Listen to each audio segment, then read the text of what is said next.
Hello. Hey guys. Hey everybody, welcome back to the Making It Music podcast. I am Heather, your host as usual. So happy, so delighted to be with you for yet another week. A big shout out to Craig Wynn from Dublin School of Music. Miss you loads, Craig, and we'll see you very, very soon.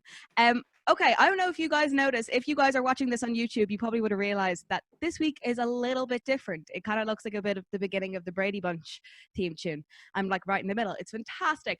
I am not only joined this week by one fantastic musician, but by four, which is kind of like a freak out for me.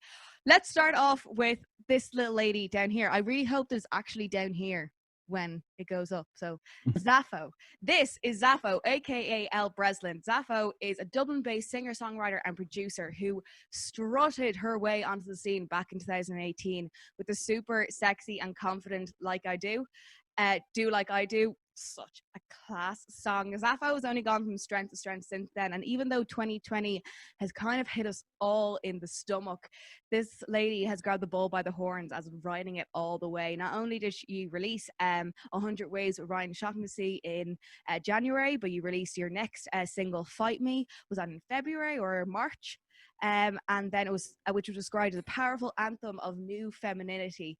And on top of all that, she managed to start the X Collective with Emily Shaw of IHA events and released the first single with the X Collective with the beautiful Tolü Makay. Right here, Tolü Makay, born in Nigeria and raised in the Irish Midlands, is this incredibly talented lady who brings you through her life with her music, her highs, her lows, her middles. Her lyrics are so beautifully personal. Beginning her career back in 2017 with Guide Me All the Way, Tolü has only grown to become this incredibly diverse and acclaimed artist, lending her vocals to the likes of Zaska and JLOL and Delush, bring out amazing music, and just more and more great things come from here. I'm sorry, I'm going to keep on going with the ladies over here. I'm sorry, Edwin. I know it should be equal society, but I'm going to hang with my girls for this one. All right.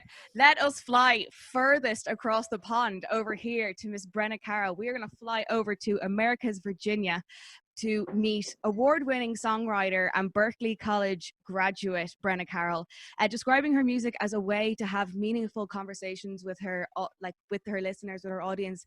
Her music does just that. Her lyrics have a way of pulling on your heartstrings, but making you think at the same time. After the huge success of her her most recent album, Gallery, she released her next single, Something, on the 20th of April, which is a beautiful kind of pop song, leaning a bit more electronic than what you had before, but so fantastic. And it comes with a beautiful choreographed music video with Galia Conroy and Saoirse Cocaine. Definitely go check that out, right? And I know I'm flying through these, but God, if I listed out every single one of achievements these amazing people have done, we'd have a 40-minute interview of just that. It'd be incredible. Last but not least is the wonderful Mutant Vinyl, a.k.a. Edwin Pope, just over here. I really hope that in the end I'm pointing in the right direction. I don't think so.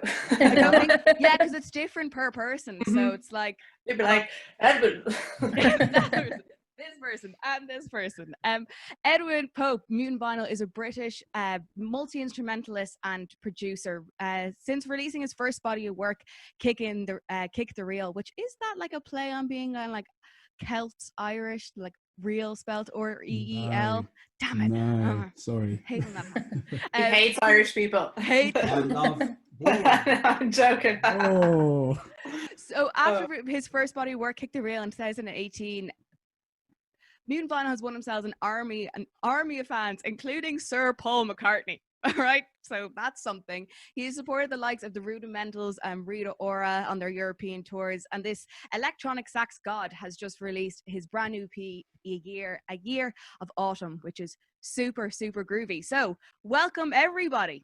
Hello, how are you doing? Hello. Hello. Hello. I hope you're well yourself. I'm good. I'm really excited. I get to talk to all you wonderful heads and get to dive into your brains for a little while. It's great. Beats being in mine.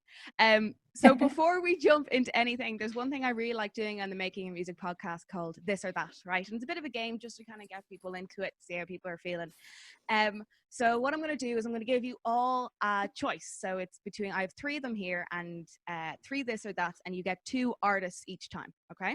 So I'm going to say it, and then the first one that comes to your head, you guys scream out. And I want you to all say it together because I want to see the shock on each other's faces when you realize someone hasn't agreed with you. I'm going to give you 2, all right, and you pick between the 2, okay? It's like, favorite artist, go. No. Okay.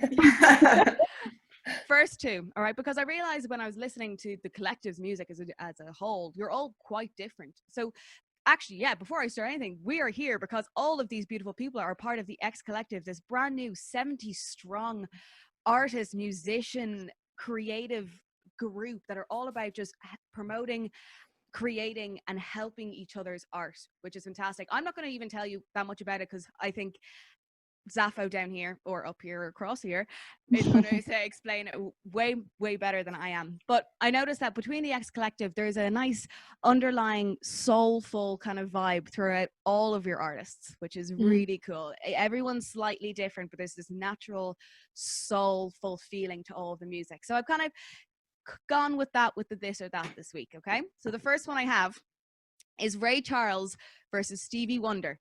So wait, so when do Ray we say Charles. it? Ray Charles, whenever you want to. Stevie Wonder. Stevie Wonder. Yeah. Ray Charles. Oh, we got a 50-50 split. Okay, so I'm gonna go for the 2 Irish heads first.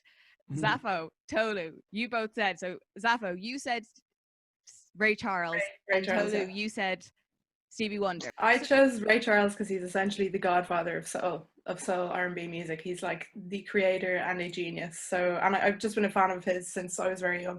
But like, don't put me up against Stevie Wonder. That's a horrible thing to do. Exactly. I don't think we need to like point out why Stevie Wonder. Yeah. Stevie Wonder, Stevie Wonder. Yeah, that's the answer. Yeah, dead right. Okay, next one I have for you are 2 artists who are kind of bringing the electronic side into soul. I've got Tyler the Creator versus Frank Ocean. Ooh. Frank Ocean. Tyler the Creator. Tyler the Tyler, the Creator. Creator. Yeah. On your own, ZAPHO. I don't know who that is. I don't know who he is. It was an easy pick. You should re-listen to Tyler the Creator from like your kind of vibe of things, you know? That Definitely. rhythmic hits that you have would really link in, I think, with Tyler the Creator. Really cool stuff. But on your own. Oh, wow. You're going to get us like blackballed by all these artists for the rest of our career. I Like, really don't think that Tyler the Creator is listening to my little podcast. You never know. It would be awesome. Okay, and Joe, if that happened one day that one of them gets in touch and is like, hey, you didn't pick me, I'd be like, I don't care, you're listening. Last one I have for you, okay, are 2 ladies of soul who've just added their own extra elements to it, okay? So, Erykah Badu versus Lauryn Hill. Oh, no. Erykah I Badu. can't do that. No. Disgraceful. Just Easy. disgraceful. Easy. Jesus Oh my Christ. Oh, no, I can't and I won't. I can't. I like how this was supposed to be a fun game, but you're just like stressing us out. So Literally divisive. both Why do we have to do this? See, I never said games were fun for you. Games are just fun for me. Like to be no, I can't. I refuse. I I'm actually putting it can't. aside. Okay, that's okay. We've got Edwin over here. You're sticking with your Erykah Badu. Definitely. Brenna, are you? I'll say Lauryn Hill to be controversial. Ooh, damn. Why not? I mean, I feel like if you look at it, it's just like they're both good choices, and not like I'm omitting another like legendary choice. Just focus on that. Focus on the positive. Well done, guys. That was actually like fairly quick. I thought that would be way longer with 4 of you because some people like just sit there and just like, oh my god, it's like the decision of their life. It's like Sophie's Choice, you know. It's like picking a favorite child a lot of the time. Yeah. But so what we were talking about originally, you guys are all here because you are now part of the awesome new X Collective.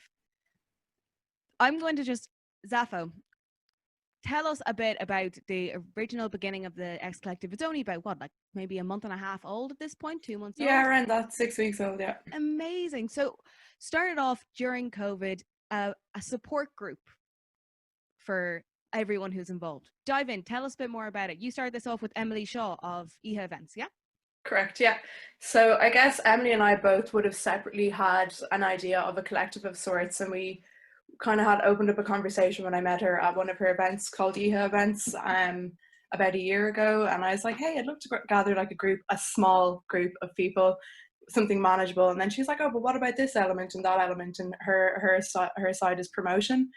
So I was connected with a lot of artists. I know a lot of musicians, and the idea was that we just married our two ideas together, and then the X Collective came out of it. And to be honest, it was the most natural thing that could have happened, because like I was collaborating with Tolü anyway. Like I'd met her at an a.k.a. Events gig, and from the second that I saw her perform, I was like, oh, need to get on a tune with her. And then it just happened super easily. So like the collective has been a year of planning that we didn't even know we were planning for. It was only really in the last 6 months that we like kicked it into gear, when we started getting like an overwhelming response from artists and then creatives, and then people just saying they wanted to be involved in some capacity. And we went from like having maybe 5 or 6 people to then 10, 20 to then 30, 40. And then it's just such a large group now between all of our bands, each of the musicians, management teams. Then we have label consultants, A&R, PR, marketing, advertising, the whole lot, just people just jumping on board, which is great. Roughly 70 of you at this point. Roughly, yeah.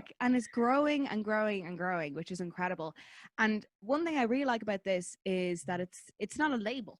You know, you don't have to release with any particular person to be involved in this. This is a thing about helping and caring for each other and promoting each other. And I think perfect time for it to come out was during this COVID time. Mm-hmm. So Brenna and Edwin, you are from other sides of like the world. Edwin, you're based over in London. I know that's the other side of the world, but you know. It is far. It is far. And but Brenna, you are way away. How are you guys? Yeah. How did you guys get originally involved in this? Do you want to go or do you want me to go? No. Okay, I'll go. Yeah, I'm over in Virginia in America right now. I'm actually in Colonial Williamsburg, so it's quite an experience where I am. But yeah, I lived in Dublin for like a period of time, like I guess like a year and a half ago. And I miss it so much. Visas and everything, I couldn't stay any longer than I did. But yeah, I had such an incredible time and met some amazing people there. And I'm actually still working with a manager that I met there, Leah Liego, if anyone knows. Yeah, Here One, and all them. Yeah, they're fantastic. So I'm still working with their group. So I think Elle or Emily, one of you reached out to Leah, and then Leah reached out to me. And so then I got to meet you guys, and I was like, yeah, like why wouldn't I be a part of this? It's just a bunch of amazing musicians all coming together. So yeah, that's kind of, it's not like a super interesting or like dramatic story. It's a bunch of text messages. That's what our life is in 2020. Yeah. A lot of emails, a lot of text messages. Yeah. Were you kind of surprised that people were kind of, because even though you have a management that's based in Ireland, were you surprised that they reached out even so far? Well, my first question I asked Leah, I was like, do they know I'm not Irish? Because I actually confused Heather thought I was, but my name is like kind of on the brink of like, it just doesn't sound like a normal like American name, so I get that happen all the time. And you're coming through the hair as well. Yeah, and I never want that to be, I am very much American and I'm not gonna pretend. As much as I wish I was Irish, I'm not going to pretend. So I was like, they know, right? But yeah, I was flattered and like so excited. I was supposed to actually be over in Ireland in April, but obviously with everything going on right now, that didn't happen, which is fine. I'm small sacrifice to make right now. But yeah, I was so excited to be like involved in something going back to Ireland. It gives me a reason to just go back as much as possible when everything is normal again. Yeah, when everything kind of settles again. Yeah. Edwin, how are you? Because you had played an a.k.a. event before this whole X Collective had put together. Yeah, I made friends with Emily, who's like the main promoter of that event, through U Bloom, which I guess is kind of a more poorly executed version of the X Collective, of this kind of cross-pollination of artists from all different countries playing in Ireland. So I did that event and met Emily through that, and we just became friends. And she said, "Oh, I'm putting on this new, night in Dublin." So I did a couple of those, and then yeah, again, I felt super lucky to be asked to be part of this X Collective, because obviously I'm not from Ireland, and being the only Brit, I do feel incredibly lucky to be involved with it, and hope I can bring something to the Woohoo! Amazing. Nothing wrong with being a Brit. We love our Brits. But so Tolü, you were kind of involved in the action before you even knew it was kind of becoming a thing. Like you have been in, and I think out of I know everyone I'm talking to here, Tolü, you have lent your voice to everyone. You are like the collaborator. Like it's fantastic though. Like you guys should see, like there's a list of Tolü songs, then you scroll down, it's like appears on, and she's like it's class. Yeah. So when were you originally approached about the project, about the X Collective? So I was approached, when was it? I don't know. Yeah, it was really early on. But like that's what I mean. Like when I say that this accidentally happened, I literally mean that. Like this wasn't like, okay, let's start the X Collective and then work for a year. It was like we had done all the work, and then we were like, hey, we may as well throw a brand, get some photographs, put a name on this. We just put a name on it. Like literally, it was the most naturally evolving project that I've ever been a part of, because I think the whole ethos of the X Collective is that we're all active musicians on the music scene. We're all driven, all focused. Everyone's like roughly the same level.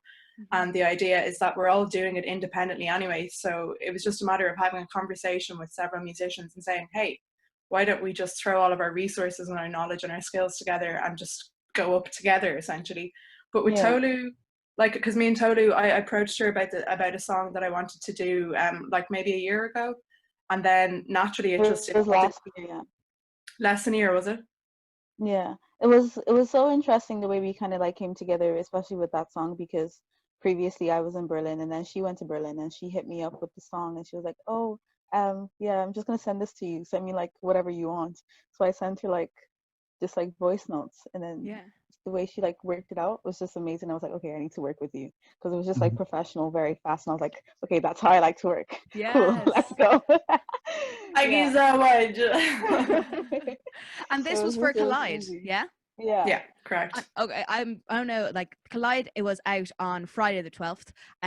Unreal song, such a brilliant song. So this is the first Collide is the first song under the X Collective label, and not only is it just with X Collective members, you have Jenny Brown in it as well, which is incredible, really good. How was, like you were saying, it was started off like beginning of the song started off online, was it? Like you were saying, you're in Berlin, back and forth, and now the new video was all done in isolation as well. Yeah. The entire song and video was done completely separate to one another. Exactly. So there's maybe 20 plus people involved, and none of us actually met. So we did everything virtually. Gosh, that's amazing. For all of you, how have you found this kind of COVID experience has like affected your music writing? Jump in. I mean, I don't want to be too deep about it, but I've felt massively uncreative unless I'm given an email and a brief or a bit of work to do. I've never really felt like, oh, I'm inspired today to write music. Yeah. The last week or so I have actually, because of recent events, but being isolated and not going and watching other musicians and stuff, that's normally how I get my inspiration, is casually stealing cool bits of other people's gigs. I don't know if anyone's ever watched what am I saying? What's the show that I'm thinking of? The Twilight Zone. Jesus. Twilight Zone. Sorry. I can only think of the Time Zone. Like, that's a bad name for a show. When you said the Time Zone, I just thought The Cube for a second, to like that game. Yeah. No, but has anyone ever seen, there's an episode of the Twilight Zone, I think it's called like All the Time in the World, and it's basically where like this guy survives like an apocalyptic event, and all he wants to do is read his books, and he like has all the time in the world to read now, no one's bothering him, and he like stumbles into a library, it has all the books he'd ever want, and then he steps on his glasses, and like so he can't read, which like it's honestly it's one of the saddest episodes. I'm so sorry to ruin it for everyone, but that's like how I feel right now with like, I feel like I kind of have all the time in the world to do all this stuff, and I just like don't. Like, I mean, you're still able to do stuff, and especially like Edwin said, like when there's a bit of structure to it, of like someone's asking me to do something really specific, I can crush that. That's fine. But like, there's not a lot of like input coming in to make me want to like put something out to like write about an experience. And like my experience is like Netflix. really, really beautiful. Everyone wants to hear about that. But just write like an epic love song ballad about like Teen Wolf or something. Yeah. Just start writing about the shows I'm watching, because I don't have a real life right now. I think everyone is in the same boat on that note as well, because when you're at home, like before quarantine and stuff, you get to go out, you get to meet your friends, there's like, you get to work and play as such, whereas if you're in your house all the time, your energy is stagnant. It's one energy that's going around constantly. So it's not like there's something you're like, oh, I feel great today, I feel in a good mood, I'm going to write a song. It's just like, oh yeah, okay, I'll go downstairs, I'll eat, I'll maybe shower, then I'll just be on the laptop for the entire day. So it's, the energy is kind of stagnant for like fresh creativity. But equally then with the X Collective and the new projects, that's like a new lease of life that we can kind of focus our energy into something that all of us are doing, because it's hard to do one thing by yourself, and I think procrastination is a huge thing for all of us. Well, I know for me it is. I'm a devil for that. But once you have a load of people kind of on board, you want to impress and you want to kind of keep pushing it together as such. So. Especially now that we're kind of come to a point in our lives where technology has really helped us out, that we can, as you said, like Tolü, you said there that you got the first call when you were in Berlin, and it was voice notes and stuff like that, and sending things back to each other, that you no longer have to be like in the same room with someone to create.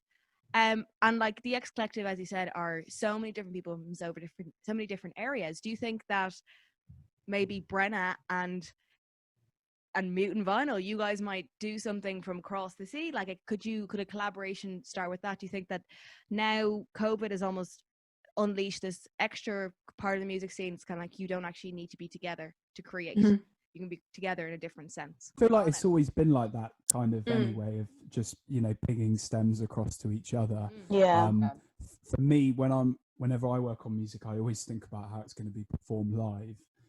So at the moment, the fact that no one really knows when the next gig or festival is going to be, I think that's maybe why I'm struggling to put pieces together, because I'm not getting that buzz of, in a few weeks I can drop this at a gig and see if people like it, you know. So for collaboration, I'm more happy to lend stuff to people at the moment, in terms of just going, oh, you can have some sax or whatever, rather than being like, let's write something to gig with. You know? It's more about just the collaborative. You know, I can imagine you with like the live thing, because you are proper little happy feet when you come to your set, like saxophone playing. It's really like spinning around like a top on the stage. It's fantastic. The energy. I'm exhausted when I perform. You have the energy and you're using your breath for that sax. I would be absolutely gasping like. Some Guinness, you know, it's a good combination. Nice. He is Irish. That's it. I'm working on it. Slowly diluting your blood with Guinness just slowly makes you more and more Irish.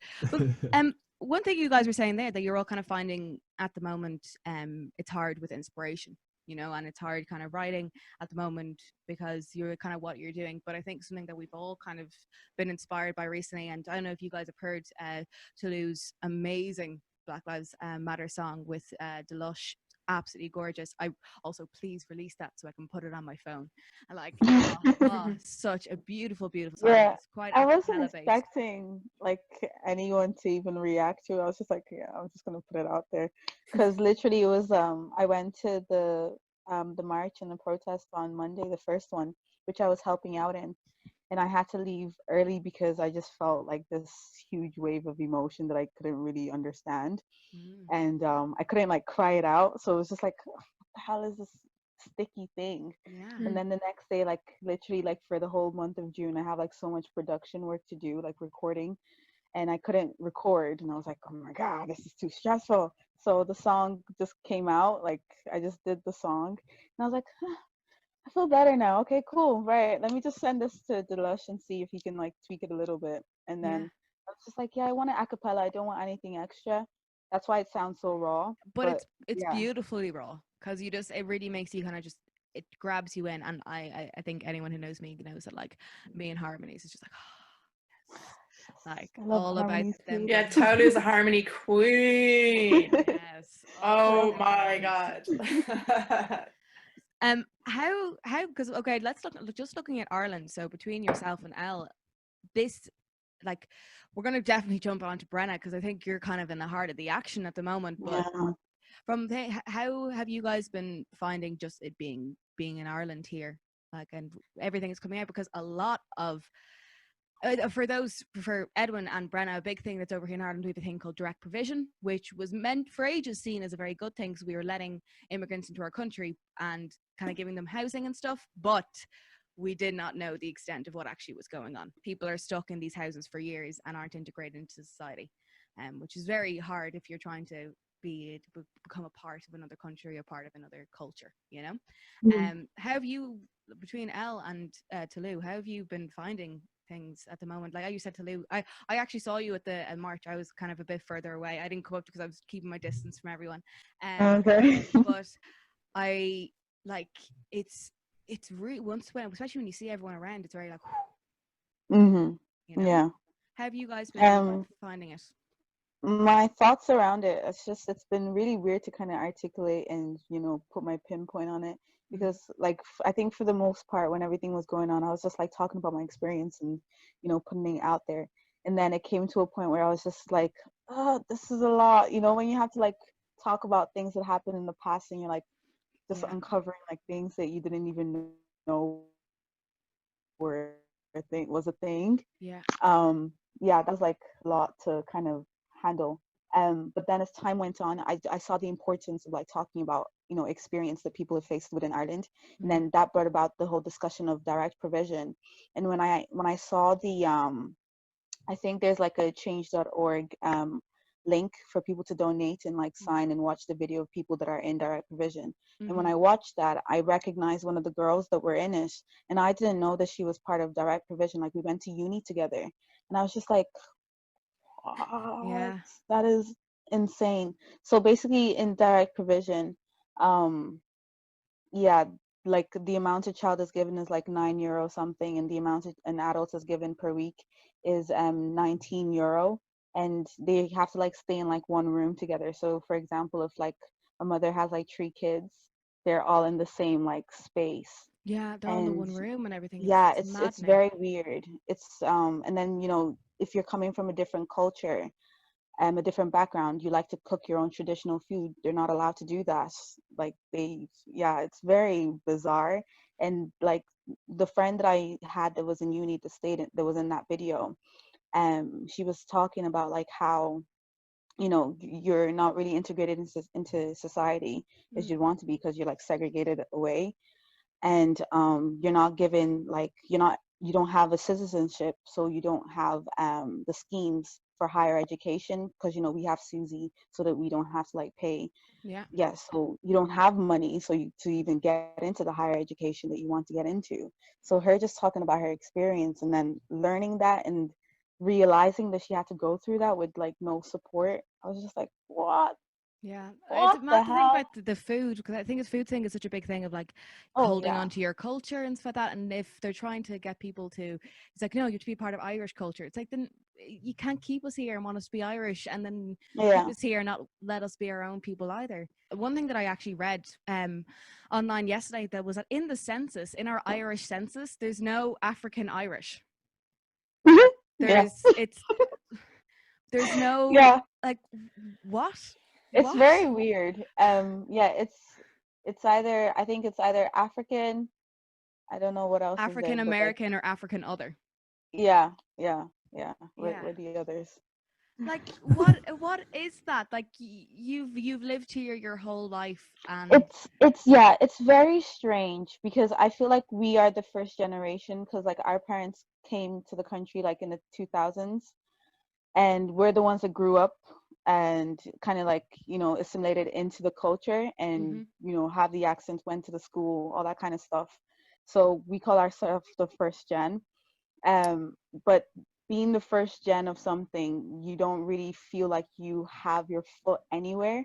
Like I have conversations with like my other friends that are from like either Nigeria, South Africa, whatever, and are like born in Ireland. And it's kind of like when we go back to Nigeria, for example, it feels like we don't quite fit in because like our accent is different, the way we behave is different. And then when we come back to Ireland, you know, you're getting asked weird questions like, "Oh, are you used to the weather now?" So it's like, I've been living here all my life, but I mean, yeah, sure, like, Probably yeah, know it's more crazy Irish today, I than you guess, do. when it's raining. Like, So oh God, that is. it's one of Mercy. those like weird things where you're just like, I don't know, kind of like this dual citizenship where you're just like, I don't know where I fit in. But it's great because you see like your younger siblings having like other friends that look like them, and they're like really into like the culture. Like there was a time that I was on the bus in Dublin, and I swear I thought it was like a white guy from Tala. I turned around, and it was this like tall black kid, and I was just like, "Why?" I loved it. No, it was great because I was just like, wow. Because for us, like growing up, it was so different. Especially me growing up in the rural part of like Ireland, I was the only one. So like just seeing that, I was like, that is so cool. Yeah. I think it's something that we really need to wake up to, especially in Ireland, because Brenna and Edwin, the hip hop scene in Ireland has exploded in the last few years, and I want to say maybe 70% of it are African Irish. Let's call them what they goddamn are. You're Irish. Brenna, you are in the midst of where it all began. How is it? What's it like over there for you? It's probably like from over here, looking at what the police are doing in your where you are. You're just like, people used to slag me off for watching that movie, The Purge. Do that the movie that I know the movie. Yeah. I haven't seen it, Yeah. but I know what you're talking about. Yeah. Yeah, it's about this like one night where all crime is legal and everyone goes around killing each other and stuff. Crazy. And then, but the basis of it, it's actually done by the government to keep the like crime, to keep the poor levels down, keep the poverty level low and stuff like that. People always slag me off because they're like, that would never happen. I'm like, if it would happen somewhere, it would be America, to be honest. I think we can all agree to that. Yeah, we're especially with the government we've got going now. That seems like an idea they'd whip up. It's just, I mean, it's necessary, everything that's like happening right now with the protests and everyone speaking out. And I mean, it's way past due. This is something that never should have had to happen, but it's like, it's horrifying to see what it is that like this government has done. But it's more than that. It's everything. It's like our entire system, everything about like us as a country. This has all been building to this. It's something that should have been addressed, forever ago. So it's like, it's so heartbreaking to see all the tragedy that had to happen for all of this to actually, for people to really be taking it seriously, and for things that might seem radical to be like, no, this is just the safety of humans. That's all that we're fighting for here. It's so sad to see all the tragedy that had to come from it, but it is empowering just to see how people have stepped up, and to see like there's so much that I feel like that's coming out of it, of like changing minds of people who might have been hard to reach in the past. And I don't know, I try to take it from a positive angle, but my parents live just outside DC. So like we've been seeing, I haven't been to protests because my dad is a little bit older, so just for safety wise, but the protests that are going on there, it's like, it's pretty remarkable what like people have been able to step up and do. But it's so sad that this is. Has there been a big because we had here in Ireland, we had Blackout Tuesday, where all kind of Irish musicians just didn't do anything for the Tuesday. It was a Tuesday after the protest, wasn't it? It was Tuesday after the Saturday protest. Yeah, like after the first week of them. Yeah, I think that was global, was it? I think that was set up. Yeah, it's a global initiative set up by two Black females in the music industry, and it was originally just to give an opportunity to raise Black voices and Black profiles, and it was remarkable for me to see that, and also shocking and heartbreaking. And I'm so embarrassed to say that I didn't know more, or that we've just been blind to it, because I don't think that it's a Black problem. It's actually a white problem. And we have to fix the white system that is messing this up. Yeah. And it took me so long to realize that, and I'm so embarrassed. Embarrassed that, like I've been reading, I'm doing a podcast or a podcast book at the moment, Me and White Supremacy, or White Supremacy and Me. And it's just about breaking down this systematic structure that exists primarily within America, but then equally within Ireland. Yeah, we're not over, like Irish people can say, oh, I don't see that much overt racism. It's the insidious racism that's there, that exists, that I've seen, that I'm sure Tolu's experienced, that I'm sure so many other people have as well. So it's about us actually saying it's not okay to our white friends that seem to think that it's okay or that it's a joke. It's actually up to us to do the work now. Yeah, definitely. Dead I feel like I've definitely felt a sense of embarrassment from the level of shock that I've been able to feel. You know what I mean? Like the fact that I'm like, oh my gosh, like, you know, this is happening. You're like, yeah, it's fucking happening. I haven't been actively trying to educate myself and open my eyes to this. And it's embarrassing and it's horrifying, but yeah. It's come to a point now that if you're and I hate to say it, if you're lucky enough to be like this, then fucking help out, you know? Don't be, educate yourself and stand up and pull up people up when they're being assholes. You know, the biggest thing we got to do is we got to be kind. We got to realize that we all need each other, okay? And the only thing that separates you and me is the air between us. That's pretty much it. Edwin, you have been very kind of involved in projects before, kind of musical projects of note. So you had the one for climate change, that was last year, and then in 2021 you've the one for crisis homelessness that's meant to be coming out. Have you found yourself inspired by this movement at all? Yeah, I mean, I live in Brixton in South London, which is I actually live on Windrush Square. I don't know if you guys know about the kind of the Windrush generation and the scandal that happened a few years ago. It was basically during Theresa May's reign as Prime Minister. She brought in a bill, very kind of, it was a bit of a false flag situation. Sounds a bit like what's going on in Ireland, where they bring in this new rule or this new law quite low key whilst other stuff is going on, almost as a distraction to be like, we know this is a big deal, but we're going to kind of slip it under the doormat with the other post, you know. And this bill was basically, they were deporting people from the Caribbean community if they couldn't prove they were British. There was just a documentary on it on BBC One, and people were literally given letters saying you have to leave England, and they were deported. And these are people that came over during the Windrush generation that helped build the country. Of course. And the Conservative government just completely sold them out, and it is a scandal. It is a complete disgrace. And I live on the square that's kind of named after, so there's always protests and stuff going on in Brixton. And I feel deeply moved most days by what I'm seeing in London at the moment, and I find it very hard to process, so I can't imagine what it's like at the moment for a person of colour to be processing what's happening. And I do feel inspired, but also, like you guys are saying, it's about listening and it's about educating others. And I'm spending more time talking to ignorant people online that are saying stuff like all lives matter than I should be. But unfortunately, that's the work that we have to do. You can't be passive anymore. You can't just say, well, I'm not racist and move on. You have to be actively exactly.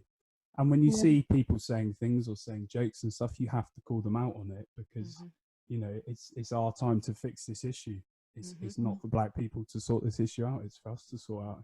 It's as simple as that. Yeah, I think that one of the best analogies I've seen about the whole people being like, no, all lives matter. It's like, well, not everyone's house is on fire at the moment. Like, if a whole row of houses and one of them was on fire, would you water all of them? No, obviously not. And though that saying has been adopted by, you know, far right white supremacist groups like the KKK, they use all lives matter in a powerful way to project their message. So when you see just a normal ignorant person on Facebook saying all lives matter, you're like, you've got no idea the connotations of what you're saying and who you're empowering by saying that. And it is ignorance, and we have to call ignorance out now, and we have to educate from as young an age as possible in our schools. Do you think as well, Edwin, like what I found with it's a lot of younger white males that I see the most controversy with, or that I see the least interaction with? That's my problem. So I've kind of like made it a mission of mine to try and talk to like guys that are younger than me that either say nothing, either don't understand it, or have the blasé kind of whatever, like, you know, it doesn't matter, like that type of attitude. What do you think about that? Yeah, that's definitely true. And that also feeds into toxic masculinity, which is another Right. huge issue we have here. And there's a lot of racism in football. And again, it does come down to ignorance, because someone will shout out a racist chant at the opposing team's black player when on their own team they have black players. Like, why is it okay to like Dele Alli, but you're calling out, you know, another? It's just ridiculous. It makes no sense. And that is purely, you know, a toxic masculine thing of getting point scoring with your friends. If you guys all could go around right now and just have like maybe like one kind of line that you would give to kind of younger generations, younger musicians, younger artists about what's happening now, even just a message of hope. One thing I've just seen I'm stealing this from, I don't even know who the original author is, but whoever, you know, originally had the I can never understand but still I stand. Like that's just why. And also Black Lives Matter. That's boils it all down to the essence of what's important right now. Yeah. Mutant Vinyl, Edwin Pope. I would just say, you know, if you're listening to music, if you're reading books, if you're watching films, consciously watch a Spike Lee film, or listen to Public Enemy, or read to Maya Angelou. You know, go out of your, if you've read 10 books this month, look at how many of those authors were black. And if the answer is 0, you know, change your ideology on that. Just consciously go out of your comfort zone with these sort of artistic forms, you know. Definitely. Tolü? There's a lot. Okay, so if you want a minute, I can go back down and go back to you if you want. No, I have something I want to say. It's just going to be, I don't know how I'm going to like sum it down, but this is basically, with everything that has happened, it has opened my eyes, because when you have to deal with a very harsh reality, it kind of forces you to question a lot of things. So for me, what I'll direct to other people that look like me and also want to get into music or just want to live their lives, I'd love to say that read your history, know where you're from, and unlearn negative things that have been put to you by living in a different culture or in a different society that doesn't necessarily understand you. That will be the biggest helper. You will learn to love yourself for who you are. Love that. Absolutely love Beautiful. That was really beautifully summed up. That was like concise. Yeah, that was gorgeous. I'm feeling like I'm gonna walk away. It's like I love myself. But Elle, what about yourself? Last but not least, of course. A couple of things. I would say first thing for a lot of people, and myself included, is to acknowledge your privilege as a white person. Acknowledge that you have a head start compared to other people of color or other minorities as well. So to acknowledge your privilege, and the term "I'm not racist" isn't an acceptable term anymore. I think the term is "I'm anti-racist," and then to be proactive about that. And this is like seriously me challenging myself in every way, shape and form, and to deconstruct anything that you've learned as a child or any of these kind of racist systems that are set up. It's to unlearn them and to challenge yourself and to get emotional and to be upset, but to equally listen and to celebrate how, although we are the same as a human race, we are different. We have different cultures, and to celebrate those differences and to acknowledge those differences and to come together. Music brings us together. Art brings us together in all of those ways. And I think we should concentrate on the kind of positive things equally while challenging all of the negative things about ourselves as well. That looked beautiful. It's really, really nice. Thank you guys so much for talking about it so openly. Really, really appreciate that. Just talking about as we're moving on, like talking about like maybe future collaborations and stuff. If to lighten the mood again, if another little wee game, if you want. If we had to go around, you guys know there's so many different artists and musicians and stuff involved in the X Collective, so many fantastic ones. And Tolü, I'm sorry I keep on pulling you in, but you cool, I love it. A lot going on. You have a song coming out with Danny G and the Major Sevens with Shy Mascot in it as well. So even though that's not like X Collective kind of based, it's involving someone who's in the X Collective. Going around, like, and knowing the music of the other people involved in the X Collective, who would be like your person that you would love to work with? Oh man, to be honest, I'd like to work with everyone. I wouldn't even lie. Of course you do. No, I mean that because like everyone has different elements. And I love, like, for example, working with Danny G. He's like really like old school kind of soul. And I got to like play with my Erica Badu kind of style vibe. And I was Yeah. just like, yeah, oh, okay, nice. So like getting to work with different people, I get to see the different type of styles that I can introduce that I necessarily wouldn't like do like on my own projects. Because like I'm doing like my whole other thing that's coming Yeah. out this year. I'm excited. Okay. Yeah. So like working with other people just gives me an eye opener to hear different things that I wouldn't necessarily hear in my own Yeah. music, and also to collaborate different styles that I wouldn't necessarily do because it isn't Tolü Makay, if whatever that style is really. Yeah, so everybody hit me up. Keep me busy. I was actually when I was listening through music, because I noticed that Brenna, your most recent single, Something, that has come out, fantastic new single, is a bit more like electronic than the album, the Gravity album. And I was thinking, I was like, ooh, was that a little bit inspired by maybe some of the music that you're hearing from the X Collective? You've like the likes of Mutant Vinyl, who's so soul electronic, you know? Yeah. Like a collaboration there could be something very lovely. Hit me up. What about yourself? And now you've kind of brought yourself into a bit more electronic side. Is there anyone within the collective that you think could be a really good person to collaborate with? I'm Everyone. gonna Everyone's yeah, gonna say I everyone now. know. Should've asked this. Honestly, after watching, because I was brought in pretty close actually to the actual like launch of X Collective, and so one of my first like introductions to like everyone was like watching that first intro video that we put out, and I remember just watching that being like, oh shit, these people are so cool. So like, yeah, not to be like annoyingly duplicitous, but like, yes, I would like. There's no one in the X Collective that I wouldn't want to work with. So I'd be interested. Yeah, obviously. I totally forgive you because and Edwin and whatnot. That word, that duplicitous. Say that again. Oh, duplicitous. I'm gonna forgive you because I'm just gonna use that word for the rest of my life. Perfect. That's awesome. Fancy vocabulary coming to save the day. That's what I need in my life. I need to say things better than grand and awesome. No, it's such a good word. So fun. What about you, Edwin, ZAPHO? What about yourselves? ZAPHO, you've already started your creation, but Edwin.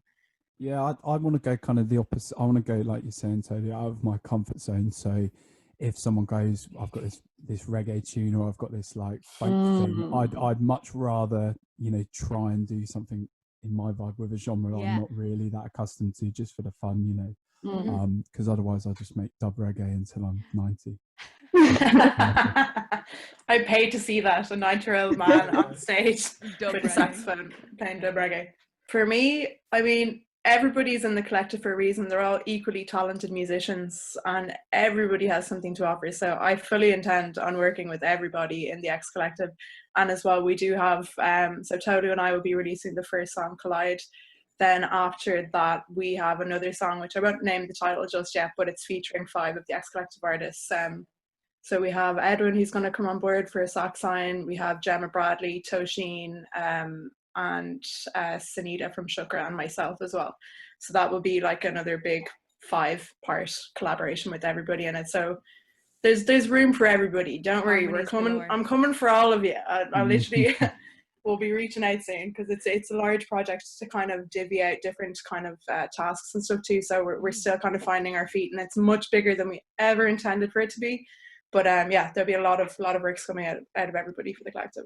Did you find when you released Collide, when you were kind of putting it together and stuff like that, did you find having all these different people involved really kind of helped? It was almost like Zaska's It Takes a Village album. It takes a village to raise a child, it takes a village to raise a song. So did you find when you were kind of putting this all together that it was a completely different experience this time around to releasing before, because you had so many people involved and so many people to kind of give feedback from? Yeah, well, usually for my ZAPHO projects, it's quite like insular in how I do it. I like to kind of be alone and really take my time with something that I've kind of tried to change up in my approach to writing, where I want to get as much experience working with other people and in other genres, to go outside your comfort zone, to challenge myself as a songwriter and a producer. And I guess this time, so I sent over some music over to Tolü. I asked her to send me back whatever she wanted. She gave me a few melody lines. I constructed various melody lines into like one, then I wrote the lyrics on top of it for Tolü as well. And then we got another artist, Jenny Brown. I literally met Jenny Brown at a rave in Berlin in some park, some nighttime rave. She was friends with my sister, and my sister showed me a podcast where I heard her voice, and I was like, oh, this girl, oh my God, she's amazing. And she's a poet as well. So it was just a matter of, hey, do you want to be in a song? And she was like, okay. And she just literally wrote it in like 15 minutes, recorded it into her iPhone, and that's the actual take that we used in the actual song. Wow. Because she got it so bang on. It was like, do you know that case of demo-itis, when you do it the first time, it's just this natural flow, but then when you think about it and then you practice it, it just becomes a bit more rigid. So that was actually the take that we ended up using. And like I said, Tolu's never met Jenny. Tolü was in Dublin at the time, I was in Berlin, and Jenny was also in Berlin. And then by the time we'd come home, I think it was like maybe 6 or 7 months later before we started doing something. And it was myself and a guy called Hugh O'Neill, who's also a musician, called Honus. He came in on board for some mixing and kind of co-production stuff as well. So then it just expanded to the ZAPHO band. We got live drums, we got live bass, string section, sax, like we did the whole thing, and everybody recorded remotely, sent it on, and it was a large process. And that's only just the song. Then the music video is an entire different kind of bit. Do you want to chat about the music video, Tolü? Yeah, the music video was very interesting. Just think about, like, you know, lockdown, we're not allowed to, well, it was 2 kilometers that we were allowed to like walk in from our house. So here's me getting my sister to like walk around with me around the house and outside the house just to take a few shots. The same with Al, when she got her friend to do the same, and just finding different random spots and then like putting that together to create a concept, and then getting other people to, you know, agree on what kind of concept we should come up with. And we were so lucky to work with like my managers and labels who introduced us to illustrators. So there's this amazing scene. I'm so proud about it. So we basically like dropped to the floor. I love that scene. Yeah. So good. And then it goes into like this different world of us like in lines, and then we go into like bubbles, and this was all like drawn by Anna Maria, who's just like freaking awesome at what she does. She's great.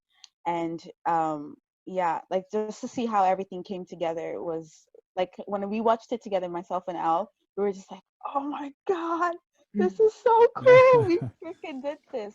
Because it was like back and forth like meetings every other week, like every 2 days even, just to try and make sure we got the right takes. I remember having to like stick my phone up to the ceiling so that we could have like a top down effect where you can like see the bed and us lying on the bed and like doing whatever we were doing on the bed. It was just like, it was class. It was great. And so honestly, cool. It's been a privilege, like just working with Al and everybody that was, we gave them a deadline, everyone stuck with the deadline, and yeah, we did it. Just We shows did that it. you don't need like like hundreds of dollars, hundreds of euros, and this like A-class team. You just need a whole bunch of really sound people. Yeah, Your and own people that phone. like are like, yeah, we want to get this done, we're gonna get it done. That was literally like, that was what motivated me even the most, because there were days where I was like, oh, I'm so tired, lockdown, you. But then like everyone else I'd be was like, Tony, did you get the song done? Did you get that video? Send me that video. yeah, like literally, it's great Wrecking to her have, head. it's great to have like people that are like that, because honestly, lockdown was really hard for me. I was just like, I didn't feel any sort of like motivation, but then literally having people like from this side, this angle, having meetings, like you have to like get on it, because it's not just you, it's everybody else. So like having like 20 plus people on the project, we definitely had to make sure we had it done. Exactly. And as well, it's, I think one of the best feelings that I've experienced in the last while, like earlier when I was saying I used to just write for myself and only concentrate on ZAPHO projects, and then I did that for like 5 years, and I just built a huge amount of content and videos, and then I was like, okay, I'm ready to move on to something new. And one of the most rewarding experiences and feeling is sharing the burden / success / excitement / fears of a release with somebody else, because it can be like a really lonely world when there's so many things you don't know as a young new musician or an independent artist, and you're constantly like learning. And to be able to have somebody that's like your wing woman, and then equally we had Jenny as another support system, and then we had her management, my management, then a label, then a videography team, then an animation team, and it just went from like tiny idea from when I was having a few smokes and chilling with like some chords and whatever, sent it over to Tolü, and then after that it just ignited a spark, and it's one of the best feelings, aside from like performing live, when you get, you know, that like euphoric buzz when you're like, oh, people are responding, and it's a great feeling. It's the closest kind of feeling to that, when you get to share that excitement. And I'd like to actually tie in that, like, with everything that Elle said, I think that's why this whole X Collective is like so important, because it gives you that feeling, like, as an independent artist, when you need people to like bounce like ideas from and kind of like speak to and see, okay, does this work? Like, because most of the time for me anyways, when I'm working on my own, I'm like, I get stuck in my head, like having to even just like record myself. I'm like, no, that take wasn't good enough. When it went, like, literally I go back to the first take and I'm like, okay, that's what I'm using. Yeah, so I've done like 10 freaking tracks. So like having people that are around you that you can like bounce ideas from, that have experienced the same thing that you've experienced, is great. And yeah, this is definitely like one of the reasons why X Collective was just like a huge thing I had to get on board with, because I was getting lonely. I was like, guys, I need someone to talk to. Yeah, it must be hard being by yourself out there, making all those decisions by yourself. But all of you guys have done, like, built yourself fantastic careers by yourselves. But I just have a feeling that things are just going to go now that it's like, now you're all joining forces. It's just going to be this absolute like team to take on. The X Collective is going to take over. It's going to be amazing. Last thing. Okay, last question I have for you before we one thing you all need to know, all my Making Music fans, you know that I have a radio show on Quarantine FM, 2.5 hours all Irish music every single day on Quarantine FM. This week, a little bit different, because we're going to have an American and an English person on our garden gigs. We're going to be doing an X Collective takeover, like full on, all X Collective. All the musicians, LK, Shy Mascot, Shukra, Sai, everyone. We're going to be playing all the music, the new song Collide from ZAPHO and Tolü Makay. We're playing the new single Something by Brenna Carroll. We're going to be playing some stuff from Mutant Vinyl's last album. We're going to be talking about what's happened and what is to come. We're going to be jumping into all their music there. So definitely check that out tomorrow, Tuesday at 2:30 on Quarantine FM, or you can find it on the listen back on quarantinefm.ie. But the last question I have for a lot of you, and I really hope you don't hate me after this one, is one of my favorite questions is a Desert Island Discs. And it's great because it means that I get loads of new albums to listen to. So gonna go around, all right? And thankfully we've had quarantine and that, like the Clinton, the holding the vinyls, that, so a lot of people kind of have a few mixed up already. But the four of you right now, there is a helicopter waiting outside, and it is going to bring you off to a little island to escape all the madness, all right? And you're there for the rest of your lives. Oh, Jesus. All right? And you can bring 5 albums with you.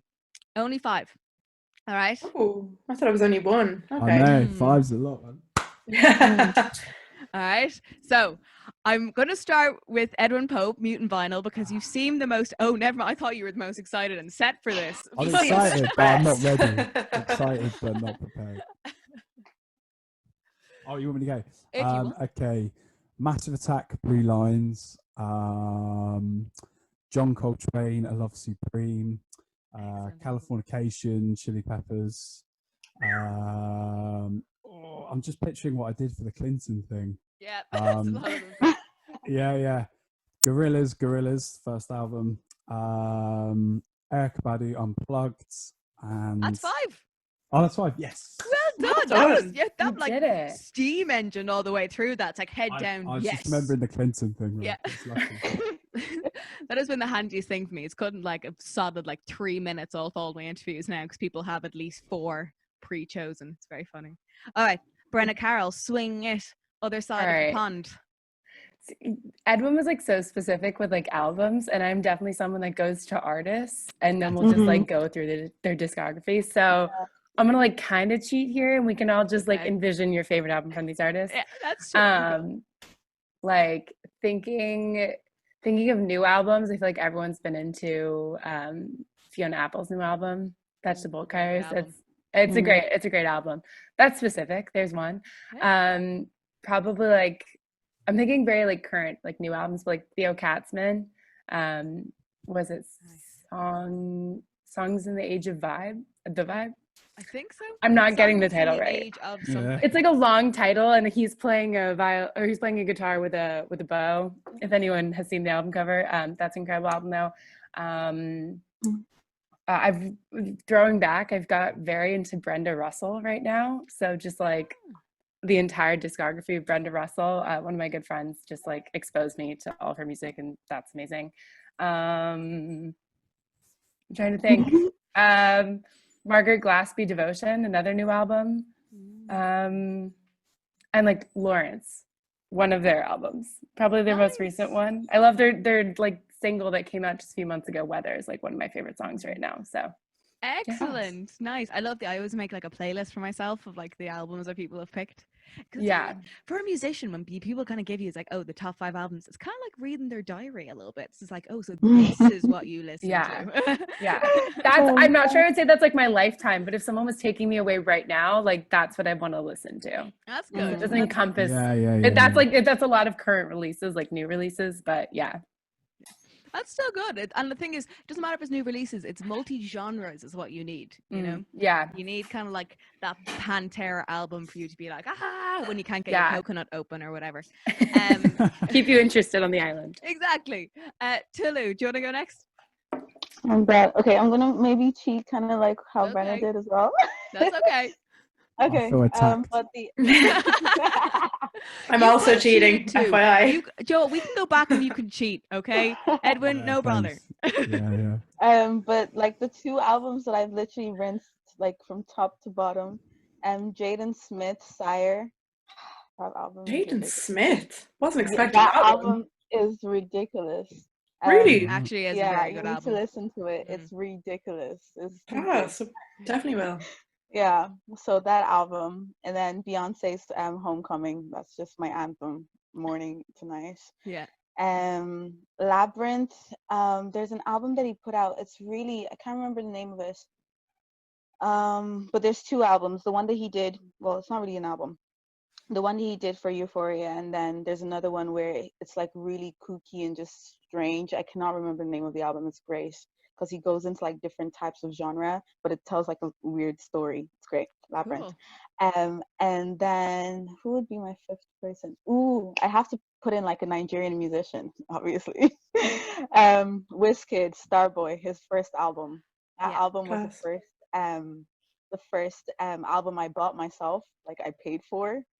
Freaking sick. Yeah, that would be my top 5. Excellent. Okay, and then wrapping us up, the one who started it all. I'm cheating big time because I'm one of the very rare people that I actually don't listen to albums. I have the worst attention span. Isn't that shocking behavior? Yeah. No, I know. I've had a couple of people on that who are in the same boat. It's like they're like, I might have like half an album in a playlist, but I won't sit and listen to the album back to back. No, as in I probably would, but I really need to like sit down because if I listen to something I want to dedicate my full time. So okay, I'll give you the full albums I've listened to, and I don't know the names of them because I'm garbage at them as well. So Laura Marling's first album, her second album, and her third, whatever they're called. So I listened to all of those. They're all banging. Absolutely banging. This is like singer-songwriter folk. That's what I would have originally started off as, and then I discovered like soul music and like R&B and then rock and then literally everything. So next is anything Burt Bacharach, everything. Then who else? Sylvan Esso. You can't say everything by an artist. This is my island. This is my island. I just want to point out, I had one guy on before, he was a classical guitarist, and he was like, the entire works of Bach. I was like, you can't get the entire works of Bach for one option.